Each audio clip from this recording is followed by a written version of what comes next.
You searched how to buy shares of CB Financial Services, Inc., and this short clip guides you through the basic steps.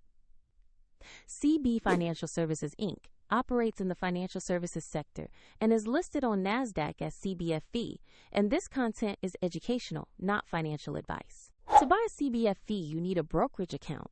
I'll use eToro as an example to demonstrate the process. After registering, you must verify the account, usually by uploading an ID, and you will need to add funds before placing a trade.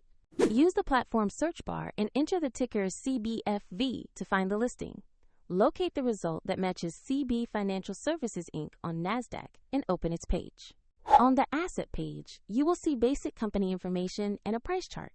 Check the name, ticker, and exchange to confirm this is the correct CB Financial Services, Inc. listing. Click Investor Trade, enter the amount you want to purchase, then review the order details and confirm the transaction.